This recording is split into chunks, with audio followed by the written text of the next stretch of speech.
أهلا وسهلا فيكم في الليلة اللي تسبق الليلة الأخيرة لخليجي 25.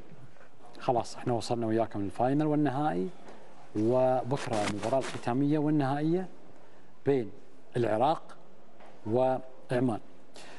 وبما أن احنا وصلنا إلى لحظات الختام، أنا قلت مستحيل أطلع من العراق ومستحيل أرجع قطر إلا لما أشوف اثنين. هالاثنين ما يعرفوني أنا، بس أنا أعرفهم من خلال معرفتي في أبهاتهم اللي قدموا الكثير للكرة العراقية وللكرة العربية واحترفوا عندنا في قطر، ولكن ما الله كتب لهم أنهم يعيشون معانا اللحظات السعيدة، لحظات الفخر ولحظات الاعتزاز بالوطن اللي استطاع أن يستضيف هذه البطولة رغم التحديات والصعوبات والتأجيلات، إلا أن الإصرار خلاهم يستضيفون هذه البطولة. فاليوم واسمحوا لي كلكم وباسمكم، باسم متابعين قناة الكاس، باسم محبين الدوري القطري، خلونا نرحب أول حاجة في هذا الطفل اللي أغلبكم إذا شافه بيعرف أن هذا البطل فيصل هو ولد الأسطورة العراقية أحمد راضي، اللي الله يرحمه ويغفر له ويسكنه الجنة فارق الحياة، وندعي له إن شاء الله بالمغفرة، وإن شاء الله أن فيصل يطلع على أبوه كلاعب وكأخلاق وكأدب وكل شيء جميل في الكابتن أحمد راضي إن شاء الله يا رب. وإذا التقيت أو التفت على الجهة اليسرى فعندي ولد الحبيب والخليل والزميل العزيز ومحللنا في كثير من الفترات أيضا الكابتن ناظم شاكر، اللي الله أخذ أمانته أيضا في فترة الكورونا، لكن يقول لك من خلف ما مات. واليوم احنا عندنا ولد الكابتن فهد ولد ناظم شاكر. حقيقة أنا قلت مستحيل، وإحنا قلنا كلنا كأسرة مجلس مستحيل نطلع إلا وإحنا جايبين هالاثنين شكر وعرفان لأبهاتهم اللي ما قصروا معانا وكانوا معانا في فترات طويلة. واليوم أيضا ومن خلالكم نستذكر من رحل عنا وترك بصمات جليلة لوطنه وفي نفوسنا وفي قلوبنا. فيصل. اي نعم. شلونك؟ الحمد لله زين. ايش الأخبار؟ والله كل شيء تمام. طمني عنك، ايش تسوي؟ شلونك مع الدراسة؟ والله الحمد لله كل شيء ضابط. الحمد لله. الحمد لله. زين. وتلعب مثل ابوك؟ بإذن الله ان شاء الله. ان شاء الله. كمل مسيرة والد. سمعت انك الحين انت في اكاديمية؟ اي في برشلونة بالاردن. أوكي. في اكاديمية برشلونة بالاردن. اي. وايش كثر تلعب معاهم؟ ايش كثر صار لك معاهم؟ والله حوالي يعني شهرين بس، الحين قطعت عشان كأس العالم. جيت كأس العالم؟ اي. جيت كأس العالم لكن ما جيتكم والله حقيقة لأن تسمم كان عندي. بسم الله عليك الرحمن الرحيم. بس الحين امورك طيبة، كنت بتجينا لكن ما الله كتب لك. اي والله. بس اهم شيء انك جيتنا في المجلس. اي الحمد لله. زين الحمد لله رب العالمين. ايش رايك في مباراة كأس العالم؟ والله حقيقة يعني هو ممكن يكون أحلى فاينل كأس عالم بالتاريخ، بسبب يعني أول شيء النتيجة، ميسي ومبابي، يعني كان نهائي مختلف بدولة يعني رائعة مثل قطر، أخواننا القطريين. زين. وش رايك في خليجي 25؟ والله بصراحة تنظيم رائع، واللي عجبني أكثر هو أداء المنتخب بالبطولة، وصلوا النهائي وإن شاء الله نكملها بالتوفيق لإخواننا العمانيين وللمنتخب العماني. من اللعيبة اللي عجبوك في منتخب العراق؟ والله يعني كتاريخ له حاليا يعني. لا حاليا والله برغام عمو والحارس. زين. ولو رجعنا حق التاريخ والله عمو الكثير يعني عدنان حمد، عدنان درجان، نشأت أكرم، يونس محمود، أحمد راضي، ناظم شاكر، يعني الكثير عمو. احنا حققنا بطولة الخليج 3 مرات بال79 ال84 وال88، هو بصراحة هذا كان جيل ذهبي صعدنا لكأس العالم، وأتمنى يعني يتكرر هذا الشيء. إن شاء الله. ان شاء الله. ان شاء الله، وان شاء الله انت تكون الجيل الذهبي القادم لمنتخب العراق باذن الله عمو، اتمنى هذا الجيل يعني يحقق شيء. انت عندك طموح انك تروح المنتخب؟ اي طبعا، هذا حلم يعني. زين، وودك تكون في اي مركز معلش؟ اي مركز؟ والله اني جناح ايسر. زين. اي نعم. ومحاور ما شاء الله عليك، ها؟ ها؟ انت تلعب معنا انت قاعد تزرق لنا الكوره، ها؟ خالد سلمان لعب مع ابوك. نعم. اي. جمال بوهندي لعب مع ابوك، انا اكلمك يعني كل واحد في منتخب بلاده، من قطر، من الامارات. بالدوري القطري. ولعبوا بالدوري القطري. نعم صح. اي. مرحبا يابا. مرحبا. شلونك؟ الحمد لله زين. طيب. والله كل شيء ما شاء الله عليك، على كلامك واسلوبك وطريقتك في الحديث تذكرني بالمرحوم.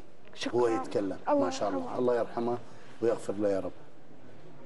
انت بالكلام هذا اللي قاعد تتكلم فيه عن الرياضه ومعرفتك والالمام فيك، سواء كان بكاس العالم او بكاس الخليج او بنجوم واساطير كره القدم الموجودين في العراق، معناته انت من الان تبشر بموهبه طيبه جدا باذن الله. وخامته خامه المرحوم، يعني انا قاعد اشوف فيك هذا الشيء. ان شاء الله ان شاء الله بالاخلاق ايه، وان شاء الله يا رب نشوفك نجم ان شاء الله باذن الله، وتخدم وطنك يبا وتصير نجم وتصير بعد افضل من المرحوم ان شاء الله. باذن الله. الله يوفقك ان شاء الله. شكرا. بس ليش ما ذكرت لي اسم نور صبري؟ ابطال اسيا، ليش ما ذكرت نشأتك؟ قال لا ما سمعت. لا قال لان الصوت ما تسمع. والله عمو يعني هي هوايه اساطير، فيعني ما استحضرتهم بالي يعني. ما استحضرتهم ولا بالكشخه نشأ ما عرفت الفتره ولا لا قال والله قال. زين سالف وياه انا باخذ واعطي. اوكي بس قال ابدا اطول شوي. اوكي. ها بابا؟ اي نعم. زين الحين انت تبي تصير مثل من؟ مثل يعني والله اريد اكون يعني اخدم بلدي. اي بس من اللاعب العراقي اللي تبي تصير يعني مثله؟ مثل بابا اكيد احمد راضي. اي بس ابوك راس حربه وانت تلعب جناح يبا. يعني هم يعني مراكز متقاربه يعني. يا سلام. صحيح. يا سلام الله يوفقك. الواحد يخدم بلاده، ها؟ اكيد طبعا. اي والله. اكيد. وش دراستك شلونك معاها؟ والله الحمد لله عمو كل شيء تمام. زين، وطبعا ابوك كان دائما يحب انه يشوفك في اعلى المراتب، فانت اي لازم. طبعا واكيد الصلاه وصاني عليها والدين اهم شيء. طبعا الواحد يصلي، الواحد يعني يلتزم، وهلا في يمك. طبعا ما في نقاش. ان شاء الله. ان شاء الله يا رب. فهد، علومك شلونك؟ بشرني عنك. والله الحمد لله الامور طيبه ان شاء الله. نورتوا البصره. الله يخليك. والعراق كله منوره باهلها. منوره بكم. باهلها، والعراق منور باهله. انت علومك بشرني عنك. والله شلونك؟ وين؟ بسم الله. بالبدايه نحب نشكر هاي الدعوه الجميله ونشكر الحضور جميعا على هاي المبادره الحلوه، استدعيتونا وشكرا جزيلا لكم، وفرحانين والله بشوفتكم. الله يسلمك. الله يسلمك. زين، وانت شو تسوي في الحياه الحين؟ والله الحمد لله. وين وصلت؟ والله دا العب كرة قدم والدرجة الثالثة. زين. مع نادي الدفاع الجوي حاليا. في الدرجة الثالثة. الدرجة الثالثة نعم. زين، أي مركز أنت؟ أنا مدافع يسار. مدافع يسار، حلو. زين. وأي مركز أنتم في الدوري؟ احنا درجة ثالثة بعد ما بدأ الدوري. لا الحين ما بدأ الدوري، تصفيات. أنا قصدي ترتيب، أنا تصفيات الحين. زين، وعلومك في الحياة عموما، تشتغل ما تشتغل؟ والله نعمة إن شاء الله أشتغل. ها؟ وياه يعني حاليا. شوي كذي وشوي كذي. ما عليه، بس الدنيا صعبة. لكن مثل ما أبوك وصل إن شاء الله أنت توصل. أكيد إن شاء الله. الحمد لله. زين، وأخبار الأهل؟ والله نعمة الحمد لله. أنت وين ساكن؟ ببغداد. أنت ساكن ببغداد، وأهلك في أربيل. نعم. في أربيل. نعم. زين. وحضرت مباريات، شفت مباريات؟ والله كلنا شفتهم بالتلفاز يعني. زين. وش رايك في البطولة؟ والله بطولة جميلة يعني وتنظيم رائع. زين. وفرحنا يعني من شفنا هيك اجواء، صارنا سنوات عديدة يعني مفتقدين هاي الروحية وهاي الاجواء، والحمد لله نقول عادة ان شاء الله من جديد. ترجع ان شاء الله. ان شاء الله. زين، وش رايك المستوى الفني؟ ايش رايك منتخبكم؟ والله يبشر بخير ان شاء الله. ان شاء الله السنوات القادمة. حلو، في اداء حلو من الشباب. اكيد ان شاء الله. ممتاز. من النجوم اللي تاثرت فيهم، النجوم اللي انت تحس يعني ان تبي تصير مثلهم؟ والله هم كلهم ابطال يعني، بس اذا نختص في مصطفى ناظم، يعني عجبني اداء هاي البطوله. زين. وبايش. حلو. صح. واغلبهم زينين يعني، اغلبهم قدموا اداء جيد. مواليد كم؟ انا 95. 95. يعني لحقت على 2007 لما فازوا الشباب كاس اسيا؟ اكيد طبعا، كنت صغير نقمز بالشارع. بس يعني كنت بس طلعت بالشارع؟ اي بالشارع طبعا. زين، اهم شيء انك طلعت بالشارع. اليوم فيصل جاب لي كتاب عن ابوه الله يرحمه. اي عمو علي كاظم اعطاني اياه. عمك علي كاظم اعطاك اياه، هذا قدامنا. السلام عليكم يا استاذ، يعطيك العافيه، والف شكر وتقدير لك على اهدانا هذا الكتاب والاعداد في نفس التوقيت. الفكره فكره فيصل خابرني قبل منتشر قال عمو شفت قصه تغريده للمشاهير، ليش ما نسوي كتاب على ابويا؟ وانا قالت المشاهير النجوم اللي نعوا احمد بيوم وفاته استاذ ماجد الخليفي. نعم. يعني وايد خصوص. اشكرك جزيل الشكر، تسلم. هاي الكتاب انت قريته؟ اي نعم. حلو ها؟ في تاريخ عن ابوك وفي اي طبعا اكيد اكيد. هاي اهم صورة ها؟ اهم ما في الموضوع هاي الكتاب. هذا الكابتن القدير مع نعم خلق ما يموت صحيح. هذا الكتاب طبعا يتكلم عن بشكل سريع عن الأسطورة العراقية والنجم الكبير أحمد رابي. اقرا كلمتي تلقى، اقرا كلمتي هي موجز الكتاب. انا قريت ما ان شاء الله يكمل مسيرته بإذن الله يكمل، هو قدها إن شاء الله. حلو. ان شاء الله. فيصل أنا شاكر لك أنك جيتنا. عفوا عمو عفوا. والشكر حبيبي، والشكر كذلك للسيدة الوالدة. اكيد طبعا. والله يحفظها إن شاء الله ويخليكم حق بعض، وألف شكر أنك قبلت دعوتنا. لا ألف شكر. هذا واجبنا. الله يسلمك الله يسلمك. مشكور فيصل وما قصرت، مشكور. عفوا. في شغله اليوم نور صبري مسويها من خاطره، والله ما يدري انك جاينا ولا يعرف انك بتجينا. هي طريقه الصدفه حقيقه. اي والله. يعني فالمهم راوا الناس. هو التيشيرت اللي لعب بمنتخب العراق بكاس العالم 86. اي نعم. واللي سجل به الكابتن احمد راضي الهدف الوحيد للعراق. نفسه؟ يعني هو يعني خلينا نقول تيشيرت تقريبي او بالضبط. اي نفسه. مثله تدري بسبب الحقوق والشركات. أيوة. بس عموما الشركه الخاصه هي بروستور هي اللي سوت التيشيرت هذا الخاص. حتى كابتن ناظم شاكر هو ارتداه في بطوله كاس العالم، نفس هذا التيشيرت اللي سجلوا فيه.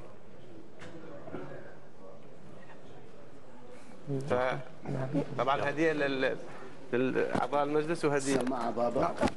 ما علي هكذا يبا حبيبي عشان ابوك كل شيء هون. روح حبيبي روح. مشيت ابوه. اتشكر منك عمو، اتشكر. خالد مشيت ابوه والله. بعدين ان شاء الله كابتن. تعال فيصل تعال. تعال يبا تعال. تعال. تستاهل تستاهل. زين. ها؟ تستاهل خلينا نشوف مع بعض. الله نفس التيشيرت يعني. اي نعم. ضد بلجيكا لعبنا في التيشيرت ضد بلجيكا. اي. بال 86 كأس العالم، هو يسموه كأس عالم مارادونا، بس يعني هو الكأس العالم الوحيد اللي العراق صعد به. أتمنى والله، واحدة من أحلام بابا كانت إنه العراق يصعد مرة ثانية لكأس العالم. أتمنى تصير بال 26 إن شاء الله يا رب. إن شاء الله. يعني سوينا لقاء من قبل مع بابا يونس محمود. اي نعم. عمو يونس، وقال ان من الطموحات ان توصلون ان شاء الله كاس العالم بال 26 باذن الله ان شاء الله. وهذا الجول اللي جابه على بلجيكا. اي بالدقيقه 57 اعتقد. اي اشرح لي، قول لي. والله يعني هو اول شيء الكنترول مال بابا كان حلو. والمسافه كانت حقيقه بعيده يعني، فكان هدف حلو اكيد. ويعني هو كان هدف كأس العالم الهدف الأول، يعني كان يعني فخر أول شيء للوطن، بعدين فخر إحنا لنا إحنا كعائلة. وفخر لك وفخر لنا إحنا. طبعا أكيد. وان شاء الله يلا يا كريم الله يبلغنا ان شاء الله ونشوفك تجيب جول بكاس العالم فيصل باذن الله. وانت تستاهل. ان شاء الله. شنو تدرس الحين؟ تدرس في مدرسه خاصه مدرسه حكوميه؟ والله ادرس بالمونتسوري بالاردن. مدرسه خاصه مدرسه خاصه يعني. الله يوفقك الله يوفقك ان شاء الله.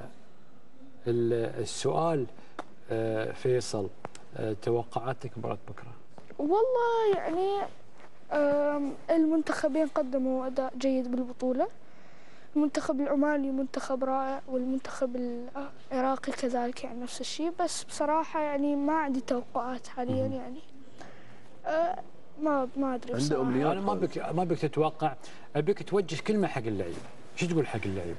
والله بصراحه يعني احنا كعراقيين من زمان مفرحانين البطوله يعني مثل كاس الخليج، فاتمنى يعني يحققوها ويفرحونا.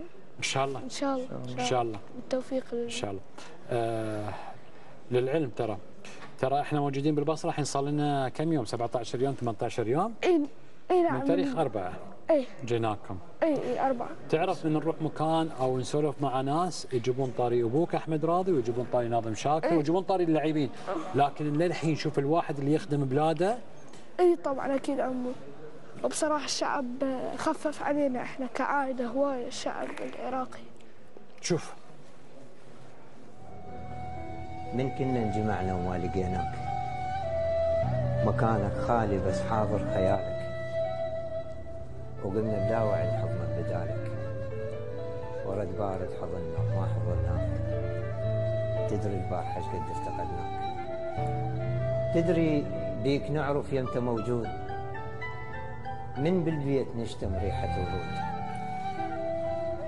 تدري بيك نعرف يمتى موجود، من بالبيت نشتم ريحة ورود، عطر انفاسك نميزه من الانفاس، وفرق بس عطرك نشمه بالاحساس، الله، وكل جرة نفس بيها ذكرناك، تدري البارحة قد افتقدناك، الله نحس روحنا والله ما نسويها توني من الحج. اسمع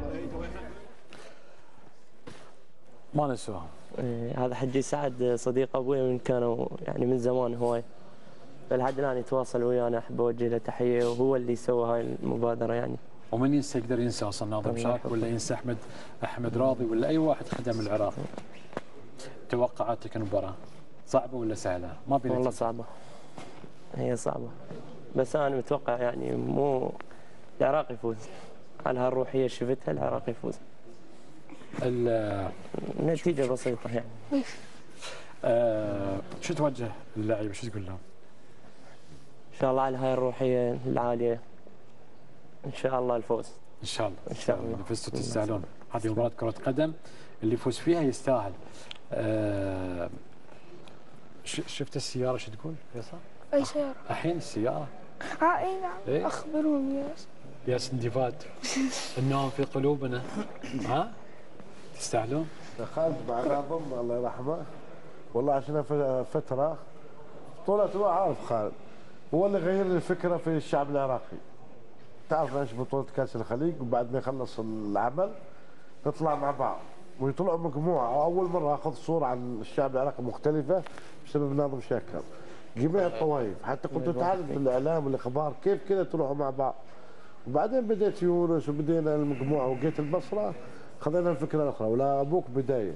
واكثر شعب لعلمك اذا شيء بطوله كاس الخليج ولا العرب، الشعب العراقي اعلامي لاعب يجتمعوا مع بعض، بعد ما يخلص هاي البرامج وانا معاهم اكثر فترات رحت صراحه. ابوك الله يرحمه بيننا سوالف كثيره يرحمه والديك، وبيننا مخالقات ومشاكل داخل هو برنامج وبرا البرنامج الله يرحمه. هو يعزك كان همينه. مع بعض دائما، حتى اتصالات كان الله يرحمه. الله يسكنهم الجنه ان شاء الله. امين يا رب العالمين. والبركه فيكم ان شاء الله. ها؟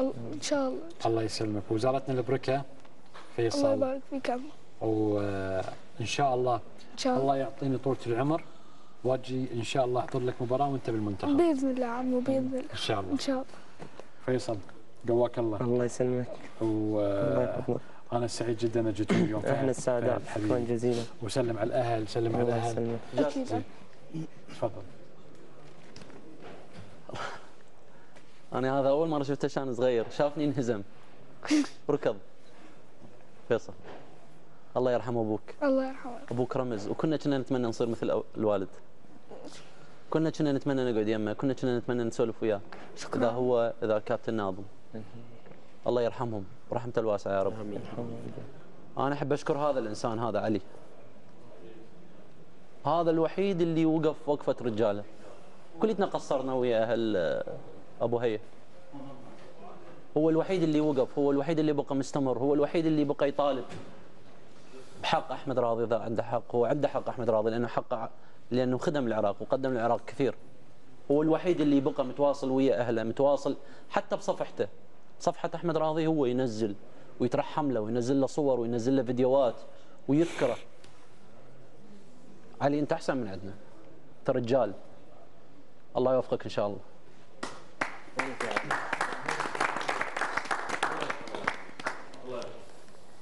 زين، احنا اليوم بعد جايين ليش؟ بنهديك هديه. اي نعم. تقبلها منا؟ طبعا اكيد. تقبل هديتنا؟ اكيد. جزاكم الله خير. بس اذا سمحتوا نوقف، هذه هديه فهد والناظم شاكر. فهد.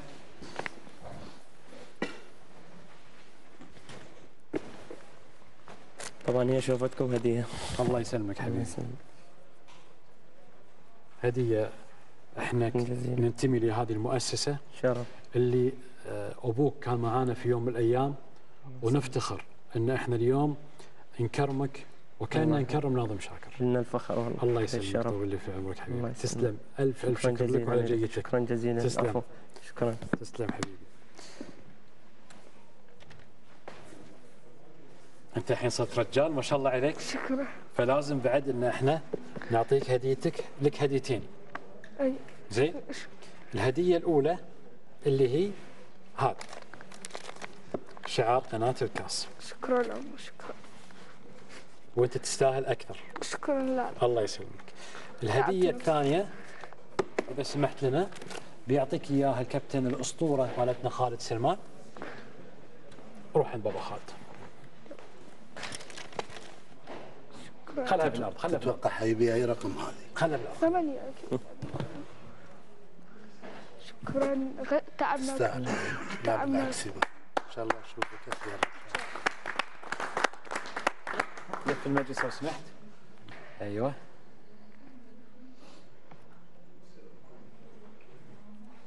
بس يا رب تطلع مقاسك. ان شاء بيكبر بتصير قد ان شاء الله.